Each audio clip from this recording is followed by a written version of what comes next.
Halo, assalamualaikum. Di sini Bunda Petualang akan mencoba pin. Saya baru datang barusan ya. Pin PG ini tuh mantap ya. Lihat, yang bulat, yang silver, yang persis sama seperti yang dikasih oleh dari ibu kepala sekolah ya. Nih, mantap ya. Name tagnya masih di perjalanan, masih dalam proses, belum bisa dipakai ya. Tuh. Sekarang saya akan mencoba ini kamera depan ya. Jadi seolah-olah ini di sebelah kanan, padahal ini di sebelah kiri ya, Bun.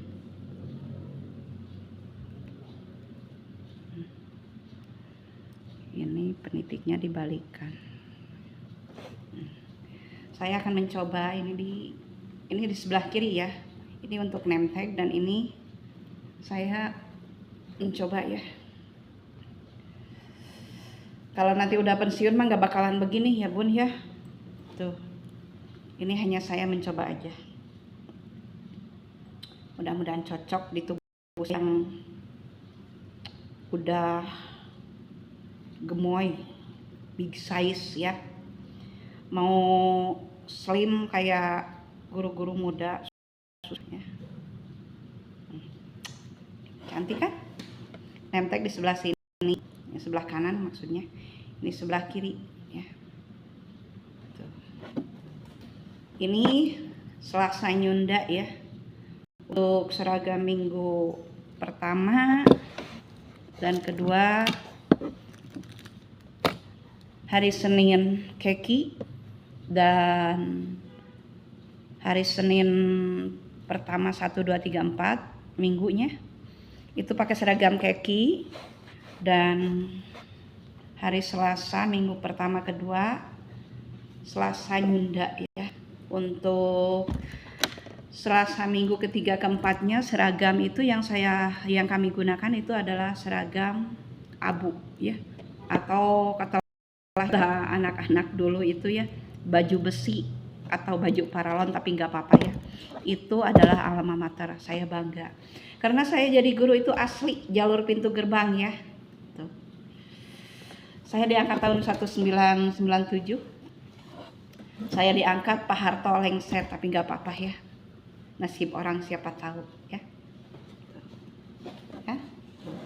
Ini pin korpri. Perjuangan saya itu dari nol ya, dari kecil sampai gede. Kalau orang tua dulu bilang parawan itu kembang buruan ya, alias hiasan rumah, tapi saya mah tidak Pun. Perawan itu udah jadi kembang sawah ya. Ini korpri, wing korpri, saya pilih 2 ya. Kalau ini hilang, ini ada 1 lagi cadangan. Sebetulnya saya itu wing itu banyak ya, nggak tahu di mana. Soalnya saya itu nggak bisa nyimpen perhiasan. Apalagi saya itu orang mutasi ya. Tapi mutasi saya itu bukan mutasi guru yang bermasalah, tapi mutasi karena terpaksa keadaan. Mereka yang bermata tak melihat, berhati tak merasa, bertelinga tak mendengar, tapi gak apa-apa. Hanya Tuhan yang tahu ya. Tuh. Ini wing PGRI yang warna silver. Ini di sini name tag wing PGRI, name tagnya juga nanti PGRI. Yang korpri juga, yang keki gambar Tuturi Handayani nanti name tagnya ya. Mantap kan? Bangga karena apa? Saya itu jadi guru itu asli ya, bukan hasil dari suap atau KKN. Makanya nikmatnya sampai ke hati, meskipun saya diombang-ambing terus kayak ombak banyu ya. Ini pin PGRI yang begini, mantap, kebaya. Untuk hari Rabu seragam putih hitam ya saya gunakan, tapi putih hitam itu tidak harus selalu kemeja ya Bun ya. Kebaya juga bisa ada yang putih, pakai ke bawahnya hitam, nggak apa-apa. Yang penting sesuai warna ya. Ini untuk pin yang warna silver. Nggak apa-apa, kita itu manusia. Kan dosen saya dulu, Ibu Ernalis ya, bilang, Ti, usahakan kamu harus kuliah sampai S2. Emangnya kenapa, Bu? Kalau saya harus S2?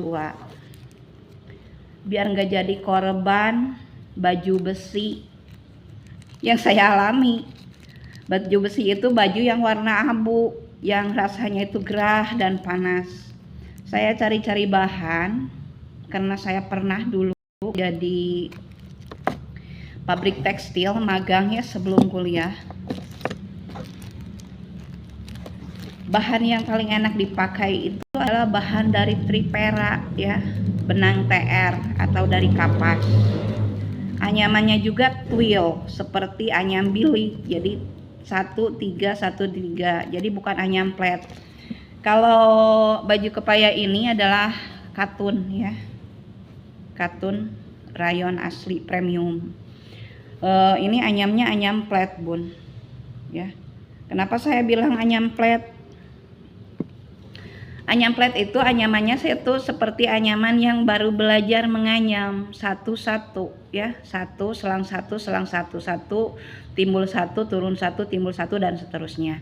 Kalau anyam twill itu adalah anyam yang seperti anyam bilik ya, tapi bukan bilik yang bunga atau yang persegi seperti itu. Anyam twill itu adalah anyaman yang paling bagus dan paling kuat, tapi tergantung bahannya juga. Anyam plat juga tergantung dari bahannya juga. Mereka bangga, mereka bilang toko bermerek, oh di toko anu barangnya bagus-bagus. Tapi saya nggak bilang begitu, Bun. Karena saya pengalaman di pabrik ya, tahu kualitas kain. Yang namanya di Indonesia nggak akan ada yang nilainya A atau grade A. Grade A itu adalah bahan tekstil yang kualitas ekspor ya. Yang ada di Indonesia itu paling ada grade B atau grade C. Kenapa demikian, Bun? Ada nilainya. Kalau grade A itu bebas cacat, bebas kaki 1000, bebas pinggiran rusak, terus bebas dari bar tebal atau bar tipis. Saya pernah belanja, kata teman saya itu di toko A, saya nggak bakal nyebutkan tokonya ya sebab ini rahasia. Di toko A bahannya bagus-bagus, Bun, mahal juga, ada harga, ada kualitas, emang ya, ada bahan, ada kualitas. Tapi bagaimana? Kita berbicara tentang pengalaman ya. Pepatah juga mengatakan pengalaman adalah guru terbaik dalam hidup. Itulah hidup ya. Saya pernah masuk ke sebuah toko yang kata mereka itu toko bahannya bagus-bagus, baik dari bahan Toyobo, Bellini, Catherine, Sutra ataupun semi sutra dan lain-lain ya. Saya pernah memasuk, ini ditanya harganya berapa, bahkan mencapai berapa tuh? 1 meternya itu sekitar ada yang 200 atau 250, minimal harga di 80.000 ya, Bun. Mereknya nggak bakalan saya sebutkan ya. Saya pernah, kan itu di toko itu suka ada lampu-lampu ya, Bun ya. Lampu seperti lampu yang si pajangan itu tambah bagus ya, sejenis lampu radiasi lainnya. Saya angkat itu kain, saya beberkan ya. Nih, anggap saja ini kain tisu tuh ya. Kain tisu itu anggaplah kain. Saya lihat ke atas, ya, ke atas seperti begini. Saya lihat ke sebelah lampu yang terang, ya. Itu di sininya itu ada yang tipis, lampu itu kelihatan. Nah, itu namanya bar tipis, Bun. Nah, ngageleng ya, bergaris ya, sebesar telunjuk, kadang-kadang 2 telunjuk. Dilihat ke atas. Nah, baik itu anyam twill atau anyam plat ya. dilihat ke atas ya, terus dilihat ada yang ngegeleng tipis, kelihatan malah lampu juga. Nah itu namanya bar tipis ya. Bar tipis berarti kain itu kain minimal B grade atau grade B atau nilai B.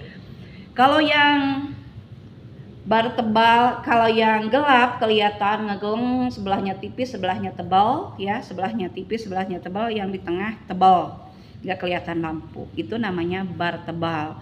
Otomatis itu si anyamannya terlalu padat. Kalau yang kelihatan lampu itu anyamannya terlalu tipis. Itu akibat dari putus benang, pancingan sisir ya, tenun mesinnya juga cepat, itu hasilnya akan jelek. Ya, itu sedikit pengetahuan tentang kain. Terus melihat dari segi motif ya, motif kain. Kalau kain yang grade A ya, pinggirannya itu bagus bun ya, bagus seperti pinggiran kain samak yang dilipat ya, dari pakannya itu berbicara tentang kain. Terus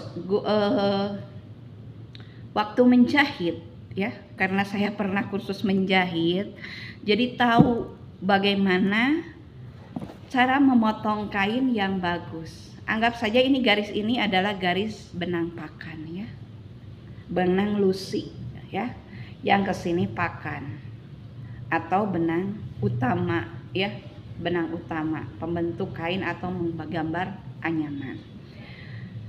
Kalau menurut aturan menjahit ya, memotong kain itu dari sini, anggap saja ini pola celana ya, jangan ke sini bun ya, meskipun kecuali kalau mengikuti gambar.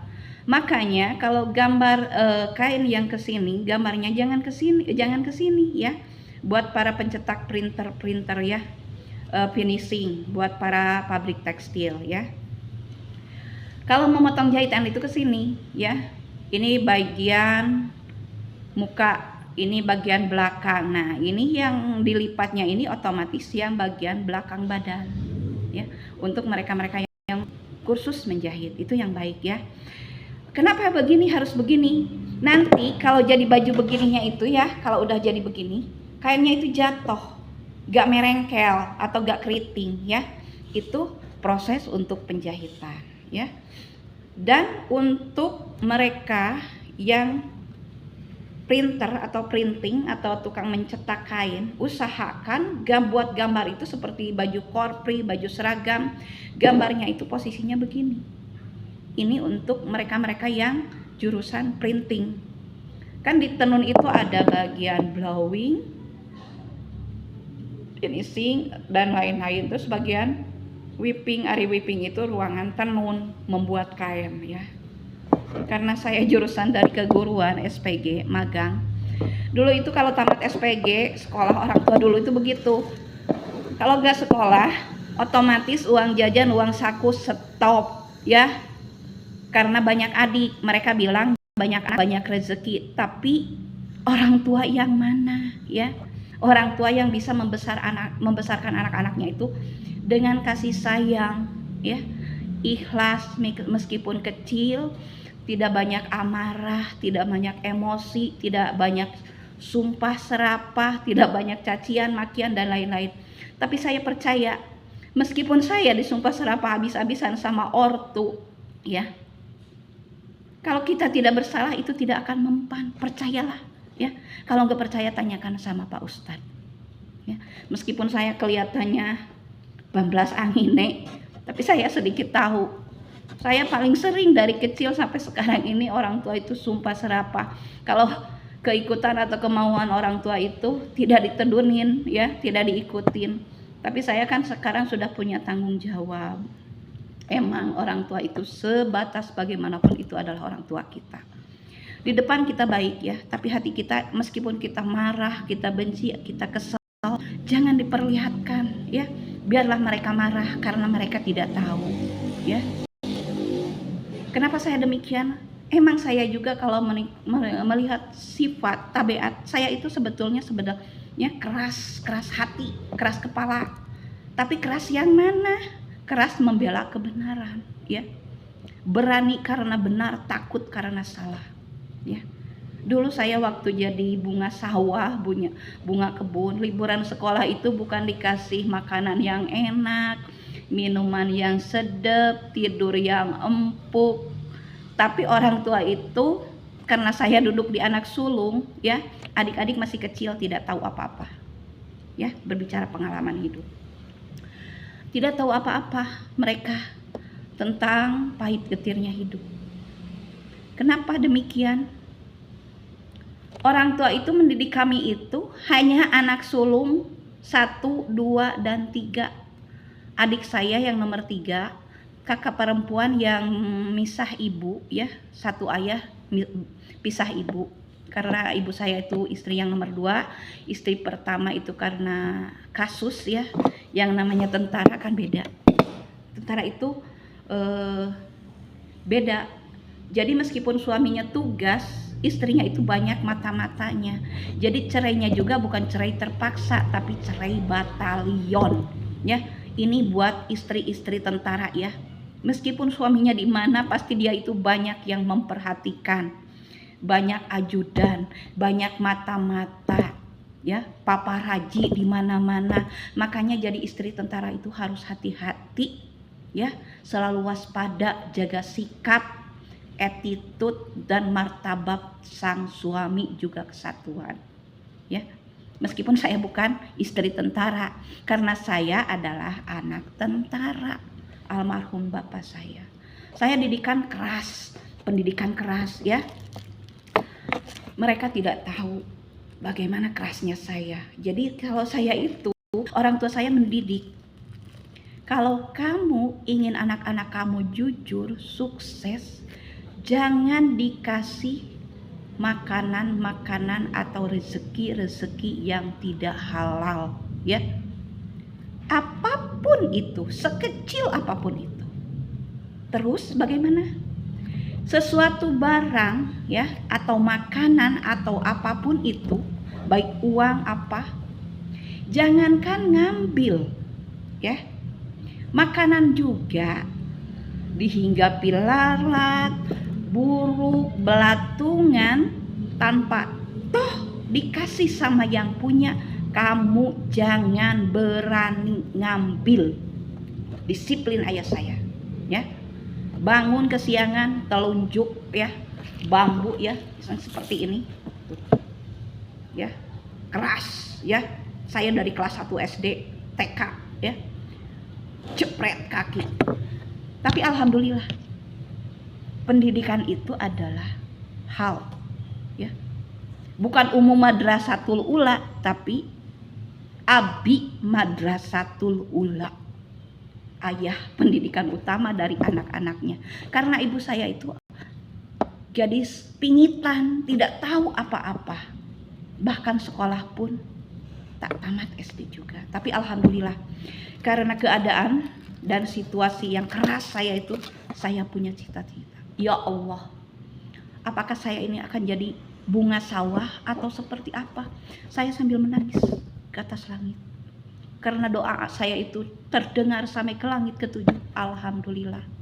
Saya paling dicaci, paling dimaki, paling disumpahi sama orang tua.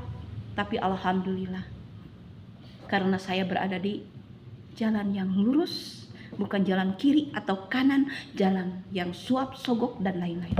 Alhamdulillah, ya. Duduk di anak sulung, ya, karena kakak satu itu misah ibu, jadi lepas tanggung jawab. Milik itu paling pertama, ya. Milik saya paling pertama. Karena Tuhan itu Maha tahu segalanya, ya. Jangan takut. Orang tua yang gemar sumpah serapah buat anak cucunya, jangan takut, ya. Karena Tuhan itu Maha mendengar. Maha mendengar segalanya, ya. Hambanya. Ini pin udah dicoba. Tuhan itu Maha mendengar. Maha mendengar segalanya. Doa hambanya insya Allah akan dikabulkan kalau kita khusyuk berdoa sama Tuhan, ya. Itulah sedikit curhat saya tentang hidup dan kehidupan. Semoga ada manfaatnya. Semoga menjadi motivasi buat para junior-junior dimanapun Anda berada ya. Dari Sabang sampai Merauke, bahkan sampai seluruh dunia ya. Pengalaman adalah guru yang terbaik buat hidup kita ya. Mereka senior waktu saya diangkat dulu di SD terpencil ya, menindas, membuli itu dari dulu sudah berlaku sebetulnya ya. Padahal itu bukan guru buangan atau bukan guru mutasian atau guru bermasalah, tapi saya asli jalur pintu gerbang ya. Almarhum guru saya ya, guru besar yang dulu pernah jadi BKD, almarhum Bapak Surya ya, itu rektor saya dulu. Kan saya dulu itu waktu kuliah terkenal mahasiswa yang paling luar biasa. Kenapa demikian? Bukan mahasiswa luar biasanya ya Bun, tapi mahasiswa mereka waktu pas saya orientasi atau mapras ya kalau sekarang itu, atau ombus atau yang lainnya lah disebutnya gitu. Pas ceramah kuliah umum, pas saya duduk di kursi paling depan. Pas waktu itu almarhum Bapak Surya menyampaikan materi kuliahnya. Dan sambil duduk di samping saya sampai malu ya, wajah merah malu. Beliau bilang, hanya mahasiswa yang luar biasa lah yang berani naik ke atas ya. Saya itu dulu itu mengemis ya, mengemis tanda tangan dari A sampai Z, dari jurusan sampai ke rektorat. Ongkos kampus itu waktu itu angkot itu sekitar 100 rupiah ya, tahun 92 kalau nggak salah.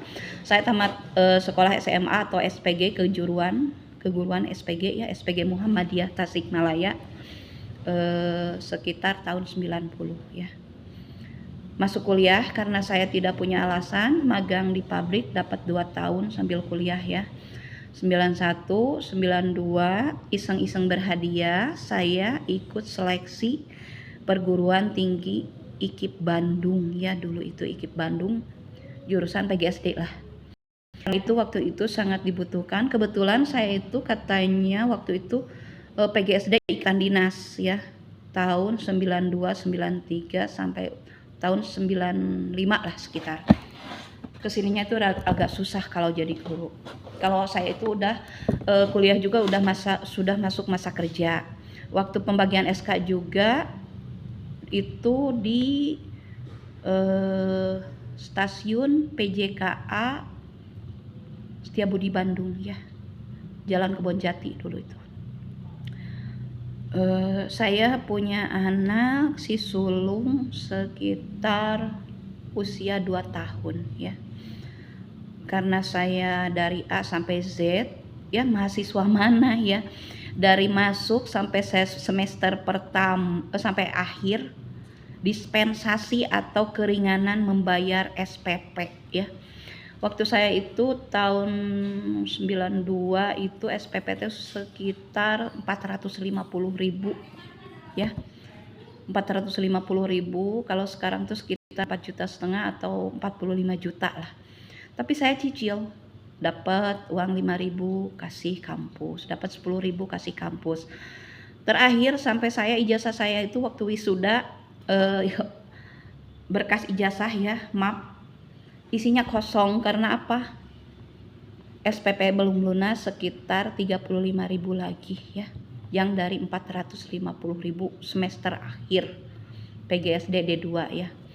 D2 waktu itu 2 tahun menjelang 3 tahun, D3 tapi masuknya D2. Ijazah itu kosong, saya masuk ke rektorat, katanya masih punya tunggakan berapa, langsung dilunasin. Anak saya itu baru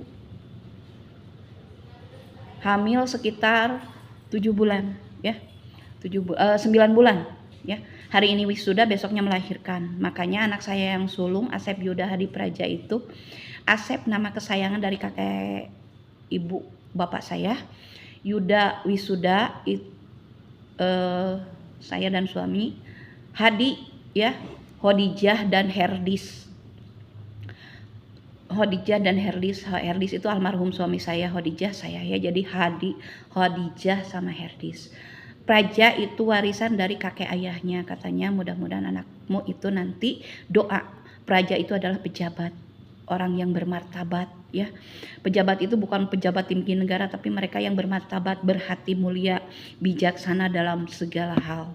Tapi alhamdulillah karena anak saya yang sulung itu dibawa perih ya, kuliah dari nol, malam kerja sambil hamil usia 2 bulan 3 bulan ya. 1 semester saya tidak ikut kuliah, tapi saya minta tugas, hubungan terus ke dosen-dosen. Alhamdulillah dosennya baik-baik. Hanya dosen P4 itu ya, kewiraan kalau dulu itu bilangnya, kasih nilainya D. Jadi saya di hair, tapi nggak apa-apa. Saya langsung hubungi karena saya banyak alasan, lugas, tuntas, masuk alasan. Bagaimana suami bisa membantu mereka itu menikahkan saya itu, kemudian saya dibantu biaya kuliah dan lain-lain, itu tidak perlu dibahas ya. Tapi dosen-dosen dari ketua jurusan, dekan, rektorat, alhamdulillah mereka merestui saya.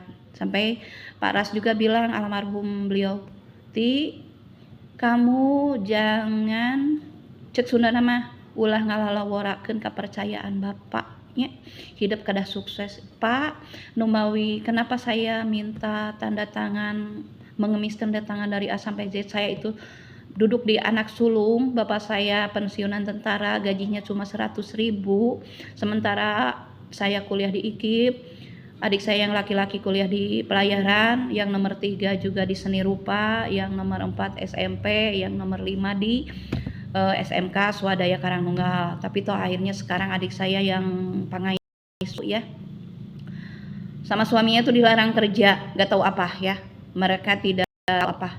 Saya tuh gemes ya. Sementara sekarang wanita sekarang itu dituntut mandiri ya, dituntut mandiri untuk wanita sekarang. Sementara saya rasakan sekarang ya, suami saya meninggal, jadi saya nggak pernah hilang haluan, tapi saya alhamdulillah bisa menghidupi anak saya yang dua laki-laki ya. Itulah hidup. Nah, itulah perjalanan hidup saya. Kalau ditetek dari A sampai Z bisa mencucurkan air mata kalau dibuat biografi.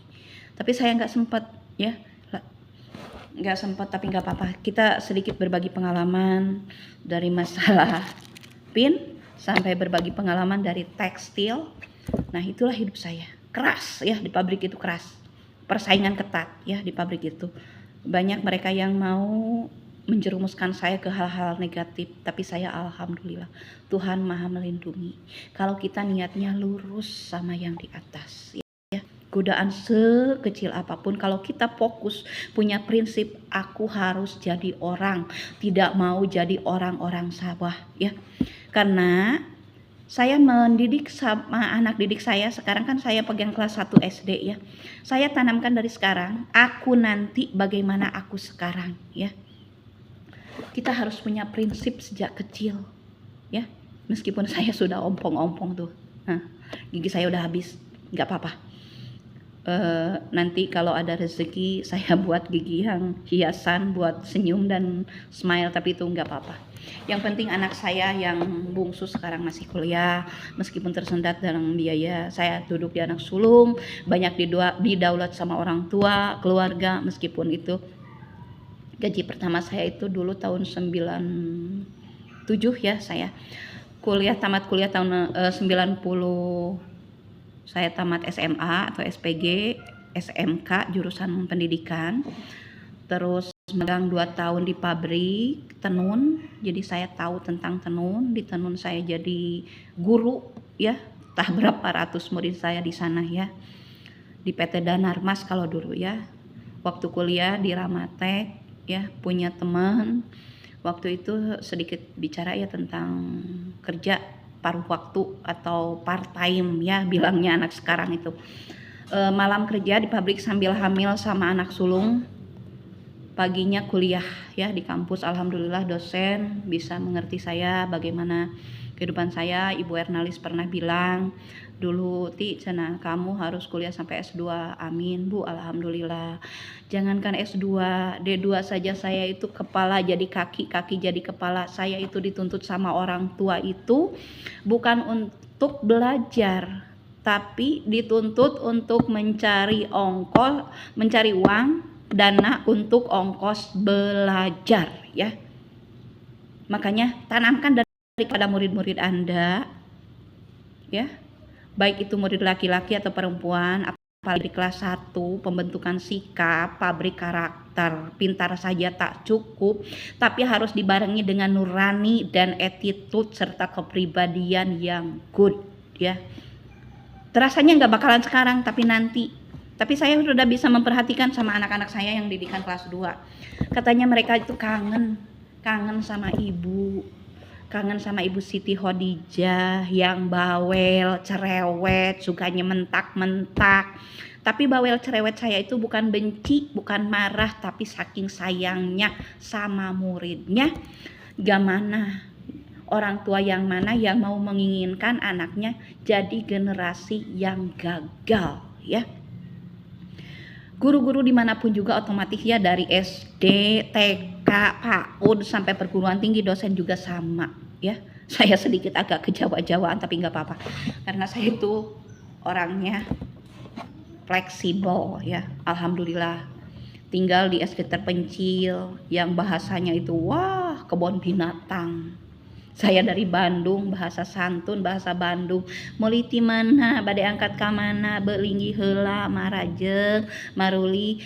Pas saya tugas di SD terpencil, bahasanya bahasa kebun binatang, bahasa orang-orang primitif ya.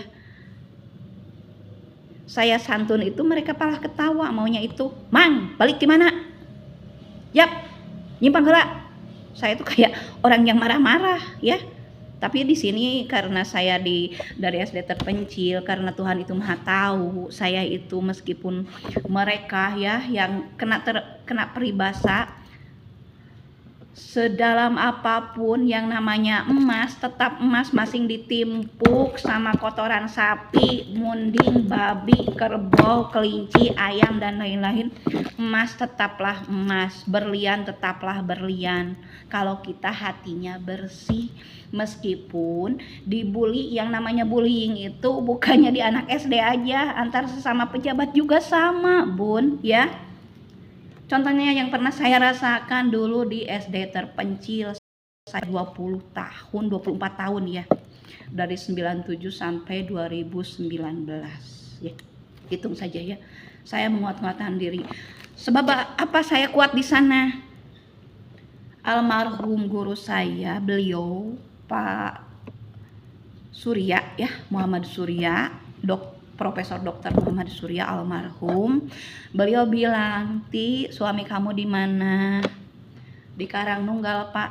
"Sok ditulis." Maka saya terdamparlah terbang di SD terpencil, namanya SD Hegarsari ya, Karangnunggal, Kecamatan Karangnunggal, Desa Cikapinis, Kampung Cilubang, RT 05, RW 04 ya. Dengan berbagai pengalaman suka duka di sana, sampai saya itu dirundung. Perundungan itu banyak ya. Sampai mereka bilang, "Teang guru kelas 3 ger we hayo," padahal saya itu lahiran anak kedua. Yang namanya anak kedua kalau netek itu pastinya apa, Bun? Kalau nggak 2 jam jadi saya tuh ngantuk, malam ngantuk. Dulu kan cuti hamil melahirkan itu sampai 3 bulan. Saya baru 1,5 bulan saja sudah didaulat, udah harus masuk kelas ya. Itulah hidup saya, dibully. "Tang guru kelas 3 neger we hayo," dan lain-lain. Kata-kata yang kasar, kotor dan lain-lain. So padahal ada tamu dari pejabat sana, dari pejabat sini, pejabat situ. Siapa yang repot? Siti Khadijah lah yang repot, siapin suguhan, jamuan, oleh-oleh.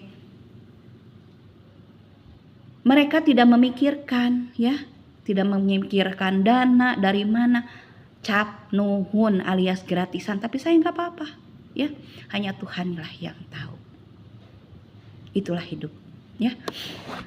Karena Tuhan itu maha mengetahui segalanya, meskipun saya ditimpuk sama kotoran kambing, kucing, munding, dan lain-lain, emas tetaplah emas. Percayalah itu, Tuhan maha tahu segalanya. Maka saya sedikit ngonten, curhat, tapi curhatnya dikit banget ya. Kalau bilang yang itu-itunya nggak perlu lah. Ya, itu buat pengalaman buat Anda semua.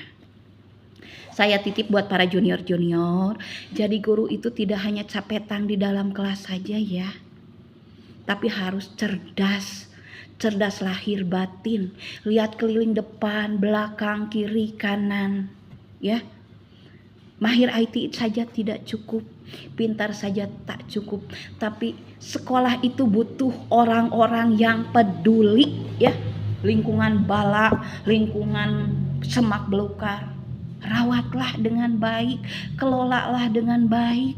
Teori-teori, apalagi sekarang kurikulum merdeka ya, banyak metode proyek inilah, proyek itulah, tapi realisasinya mana? Itu harus dilaksanakan dengan sebaik-baiknya, tapi harus dengan hati. Minta dana dari sekolah gak bakalan mungkin cukup ya, tapi harus dari saku kita, dana profesional kita ya. Peralatan di kelas, administrasi kelas, jangan banyak minta ke sekolah. Itu khusus dana pendidikan. Kita harus ikhlas, insya Allah berkah. Amin ya robbal alamin. Itulah sedikit curhatan, mudah-mudahan bermanfaat dunia akhirat. Berbagi itu indah, berbagi itu ibadah. Semoga Anda semua bisa memahami keluh kesah seorang guru petualang. Biar mereka yang tidak tahu, biarlah tidak tahu. Mereka yang bermata tapi tak melihat, mereka yang bertelinga tapi tak mendengar, mereka yang berhati tapi tak merasa, ya. Mereka yang tak punya pikiran tidak pernah merealisasikan. Gelar itu, jabatan itu hanya sebatas jabatan. Ingat, jabatan yang kita punya semoga berkah, ikhlas, ya. Bisa kita pertanggungjawab di yaumul akhir di depan Sang Kholik. Amin ya robbal alamin. Semoga kita semua berada di generasi-generasi yang amanah, berkah, lahir batin, mengerjakan tugas itu tidak hanya jadi orang yang cari sensasi ya. Segala sesuatu itu tidak perlu dilihat. Kan agama juga mendidik tangan di atas lebih baik daripada tangan di bawah. Kalau mau berbuat kebaikan itu, jangankan orang lain, tangan kiri juga harus disumputkan, harus diumpetin, tidak boleh tahu ya. Itulah hidup. Saya berbagi ini juga untuk memotivasi para pendidik dimanapun Anda berada ya. Mendidik itu tidak hanya sebatas penampilan ya, tidak hanya sebatas capetan, pinter IT, materi, pengetahuan, tapi harus dibarengi dengan pikiran dan nurani yang bodoh. Sekian, terima kasih, semoga bermanfaat. Jangan lupa Bunda like, komen, dan subscribe supaya saya lebih bersemangat membagikan hal-hal yang positif, dari itu memasak, resep, kehidupan sehari-hari, alat peraga, mengajar, dan hal yang seperti sekarang ini. Terima kasih. Billahi taufiq wal hidayah. Wassalamualaikum warahmatullahi wabarakatuh. See you next time video. Bye.